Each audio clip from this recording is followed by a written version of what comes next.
Hello students, मैं मनोज शर्मा हाजिर हूं आपके साथ एक शानदार जानदार और बम्पर वैकेंसी के साथ। यूपी पुलिस के इतिहास की सबसे बड़ी वैकेंसी आ चुकी है। तो चलिए शुरू करते हैं इस वैकेंसी की कंप्लीट डिटेल्स। इस वीडियो के बाद आपको इस वैकेंसी के रिगार्डिंग कोई और वीडियो देखने की जरूरत नहीं पड़ेगी। तो चलिए दोस्तों शुरू करते हैं इसी कंप्लीट प्रोसेस के बारे में कि कैसे आपका इसका रिटर्न होने वाला है, कैसे फिजिकल होने वाला है और किस तरीके से आपको डीवी वगैरह होने वाला है। तो कंप्लीट डिटेल्स जानते हैं। सबसे पहले बात करते हैं इस वैकेंसी की टोटल पोस्ट के बारे में। तो दोस्तों टोटल पोस्ट है इस वैकेंसी की 60,244 पदों पर। तो ये इतिहास की सबसे बड़ी वैकेंसी है यूपी पुलिस के इतिहास की, जो कि 60,244 पदों पर निकली है। इसकी अप्लाई डेट के बारे में बात करते हैं तो इसके लिए फॉर्म 27 दिसंबर से 16 जनवरी के बीच भरे जाएंगे। तो दोस्तों इस वैकेंसी के लिए फॉर्म जो आपको अप्लाई करना है वो 27 दिसंबर से 16 जनवरी के बीच फॉर्म आपको अप्लाई करना है। फीस की बात कर लेते हैं तो दोस्तों फीस इस वैकेंसी के लिए 400 रुपए रखी गई है। यूपी पुलिस कांस्टेबल के लिए फीस 400 रुपए रखी गई है और ये 400 रुपए फीस सभी कैटेगरी के लिए है। मतलब अगर आप SC ST कैटेगरी से आते हैं या आप OBC से आते हैं तो आपको इस बार इसमें जो फॉर्म फीस है उसमें आपको कोई छूट देखने को नहीं मिलेगी। सभी कैटेगरी के जो उम्मीदवार है उनको 400 रुपए इसके लिए फॉर्म फीस अप्लाई करनी होगी। अब बात करते हैं कि आपकी एज इस वैकेंसी के लिए कब से कब तक काउंट होगी। तो दोस्तों आपकी जो एज है वो इस वैकेंसी के लिए जुलाई 2023 से काउंट होगी। सबसे पहली चीज जो सभी के मन में डाउट रहता है कि एज कब से काउंट होगी, तो एज जुलाई 2023 से काउंट होगी। और जो जनरल जो कैटेगरी के जो मेल जो कैंडिडेट्स हैं उनके लिए 18 से 22 साल, और जो जनरल फीमेल कैटेगरी की जो जो फीमेल है वो 18 से 25 साल उनके लिए एज रखी गई है। और जो जो ईडब्ल्यूएस कैंडिडेट्स के लिए जो एज में छूट की मांग कर रहे थे, कल योगी सरकार का जो नोटिफिकेशन आया है उसमें 3 साल की छूट ईडब्ल्यूएस जो कैंडिडेट है उनको भी 3 साल की छूट दे दी गई है। इसके अलावा ओबीसी SC ST को 5 साल की छूट। तो ओबीसी के लिए 2 जुलाई 2001 से 1 जुलाई 2005 के बीच में जिसका भी जन्म हुआ है वो फॉर्म अप्लाई कर सकता है। और करेक्शन डेट फॉर्म में जो करेक्शन डेट है वो रखी गई है आपकी 18 जनवरी 2024। अगर आपकी फॉर्म में कोई मिस्टेक हो जाती है तो 18 जनवरी 2024 को आप इसमें करेक्शन कर सकते हैं। अब बात करते हैं कैटेगरी वाइज पोस्ट डिटेल्स के बारे में। तो दोस्तों जनरल कैटेगरी के लिए 24,102 पोस्ट, और इसके साथ ईडब्ल्यूएस कैटेगरी के लिए 6,024 पोस्ट, ओबीसी के लिए 16,264 पोस्ट, एससी के लिए 12,650 पोस्ट और एसटी के लिए 1,904 पोस्ट रिजर्व की गई है।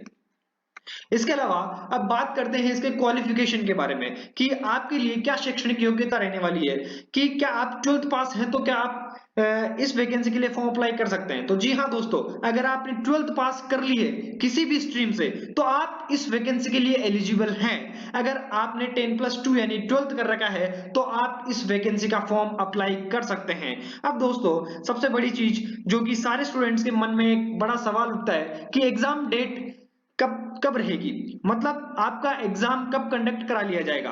तो दोस्तों लोकसभा चुनाव जैसे होने वाले हैं मई जून के आसपास, तो हो सकता है कि आपका अप्रैल या मई में इस वैकेंसी के लिए आपका जो एग्जाम है वो कंडक्ट करा लिया जाएगा। कोई अभी तक ऑफिशियल जानकारी नहीं है इस बारे में, लेकिन एक उम्मीद जताई जा रही है कि अप्रैल मई के आसपास आपका इस वैकेंसी का एग्जाम करा लिया जाएगा।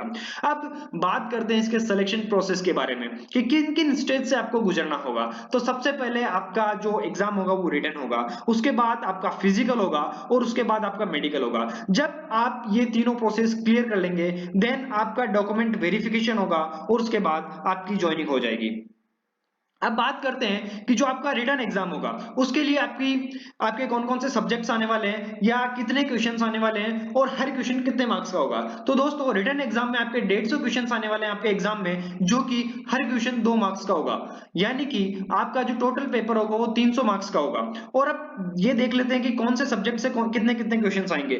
तो पहली चीज कि जीके से आपके आने वाले हैं 37 क्वेश्चन, यानी 37 क्वेश्चन आपके जीके से आने वाले हैं। हिंदी से आने वाले हैं आपके 37 क्वेश्चन, रीजनिंग से आने वाले हैं आपके 55 क्वेश्चंस, जो कि सबसे बड़ा वेटेज जो दिख रहा है इसमें कि रीजनिंग का सबसे बड़ा वेटेज है। और मैथ से आने वाले हैं 21 क्वेश्चंस। तो आपको इन चारों सब्जेक्ट्स पर आपको अच्छे से कमांड करनी होगी अगर आपको एग्जाम क्लियर करना है। तो अब जैसे ही आपका रिटन एग्जाम क्लियर होता है उसके बाद होता है आपका फिजिकल।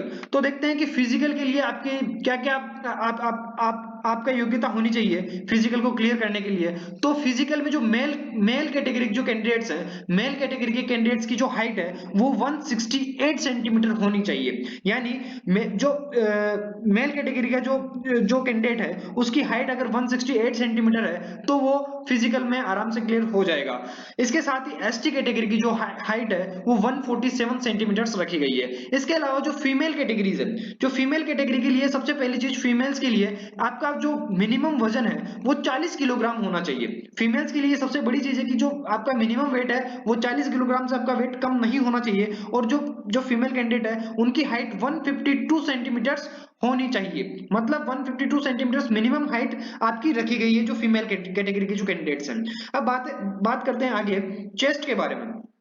तो चेस्ट जो है मेल कैटेगरी की जो कैंडिडेट्स हैं उनका चेस्ट 79 से 84 सेंटीमीटर्स के बीच में आपका चेस्ट होना चाहिए। और जो रनिंग है जो मेल कैटेगरी के कैंडिडेट्स हैं उनकी रनिंग 4.8 किलोमीटर 25 मिनट में, 25 मिनट में आपको 4.8 किलोमीटर की रनिंग आपको करनी होगी। और जो फीमेल कैटेगरी की जो कैंडिडेट्स हैं उनको 2.4 किलोमीटर की रनिंग करनी होगी, वो भी 14 मिनट्स में। यानी 14 मिनट्स में आपको 2.4 किलोमीटर की रनिंग आपको करनी होगी फीमेल कैटेगरी की जो कैंडिडेट्स हैं उनको।